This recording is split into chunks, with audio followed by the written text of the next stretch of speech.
நம்முடைய பிதாவாகிய தேவனாலும் கர்த்தராக இயேசு கிறிஸ்துனாலும் உங்களுக்கு கிருபையும் சமாதானமும் உண்டாவதாக. இன்னைக்கு நம்ம என்ன தியானிக்க போறோம்னா, இயேசு கிறிஸ்து சிலுவிலே தொங்கிக்கிட்டு இருக்கும் பொழுது நான் வறண்டு தாகமாய் இருக்கிறேன் என்று சொல்கிறார். இதை குறித்து தான் வேத வசனத்தின் அடிப்படையில் இன்னைக்கு நான் உங்களோட தியானிக்க போறேன்.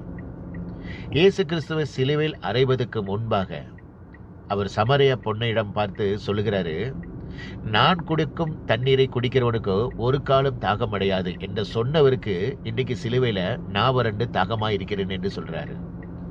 யோவான் 4வது அதிகாரத்தில் வேதம் சொல்லுகிறது, நான் கொடுக்கும் தண்ணீரை குடிக்கிறவனுக்கு ஒரு நாளும் ஒரு காலம் தாகம் உண்டாகாது, நான் கொடுக்கிற தண்ணீர் நித்திய ஜீவகாலமாய் ஊறுகிற நீரூற்றாய் இருக்கணும் என்று சொன்னவருக்கு இன்னைக்கு நான் வறண்டு சிலுவையில தாகமாய் இருக்கிறேன் என்று சொல்றாரு.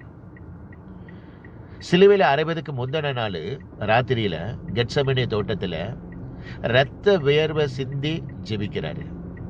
எல்லாராலும் படுகிறாரு, எல்லாராலும் வாரினால் அடிக்கப்படுகிறாரு, காரி துப்புறாங்க, அவருடைய இயேசு கிறிஸ்துவுடைய சரீரத்தை நொறுக்குறாங்க.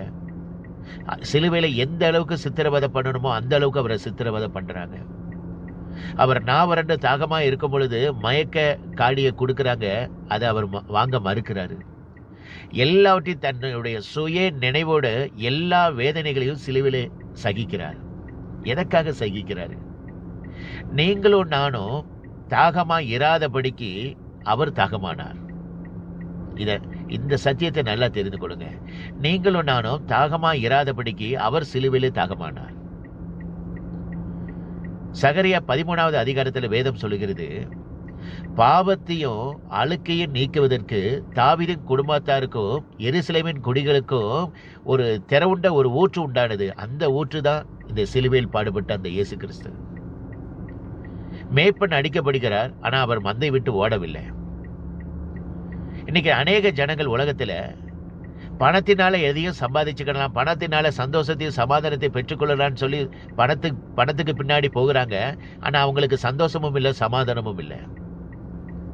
ஏகப்பட்ட டென்ஷன் பிரஷர்னால விபச்சாரத்தில் ஈடுபடுறாங்க, குடி பழக்கத்தில் ஈடுபடுறாங்க. அந்த பழக்கத்தில் ஈடுபடும் போது மட்டும் அவங்கள்ட்ட சந்தோஷம் இருக்குது, அதுக்கப்புறம் அவங்க அந்த அளவுக்கு அவங்க வேதனைப்படுறாங்க. விபச்சாரத்தினால அவங்களுக்கு சந்தோஷம் சமாதானம் இல்லை, குடியினால அவங்களுக்கு சந்தோஷமும் சமாதானமும் இல்லை. நல்லா கேட்டுக்கோங்க, இந்த சந்தோஷத்தை கொடுக்கிற ஒரே தெய்வம் இந்த சிலுவையின் அருகில் வாங்க, இயேசு கிறிஸ்துவிட்ட வாருங்க. உங்களுக்கு சமாதானம் வேணுமா? இந்த இயேசு கிறிஸ்துவனுடைய சிலுவையில் அண்டைக்கு வாருங்க. உங்களுக்கு சந்தோஷமும் நிம்மதி வேணும்னா இந்த சிலுவையில் இயேசு கிறிஸ்துவனுடைய அண்டைக்கு வாருங்க. நீங்கள் தாகமாக இராதபடிக்கு எப்பொழுதும் சந்தோஷமாக இருக்கணும்னு நினைச்சீங்கன்னா இந்த சிலுவையின் அண்டை இயேசு கிறிஸ்துவ அண்டைக்கு வாருங்க. இந்த சிலுவையில் அண்டைக்கு நீங்க வந்தீங்கன்னா, இயேசு கிறிஸ்துங்கிற சிலுவையின் அண்டைக்கு வந்தீங்கன்னா உங்களுக்கு சமாதானமும் சந்தோஷமும் நித்திய ஜீவகாலமாகி ஊறுகிற நீரூற்று அவரிடத்திலிருந்து நமக்கு கிடைக்கும். இந்த சத்தியத்தை நல்லா தெரிந்து கொள்ளுங்க. அப்போஸ்தலனாகிய பவுல் எபேசியர் 1வது அதிகாரத்தில் சொல்லியிருக்கிறாரு, கிறிஸ்து இயேசுவுக்குள் உன்னதங்களில் ஆவிக்குரிய சகல ஆசீர்வாதத்தினாலும் நம்மை ஆசீர்வதித்திருக்கிறார்.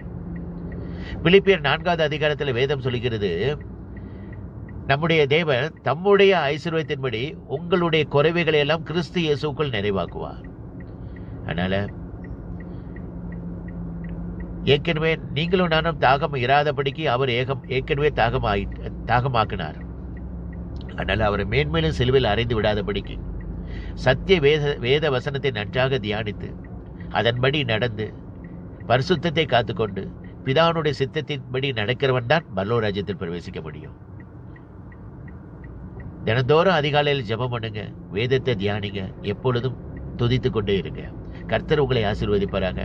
இந்த உலகத்தில் உண்மையான ஒரே ஒரு தெய்வம் இயேசு கிறிஸ்து ஒருவர் மட்டுமே.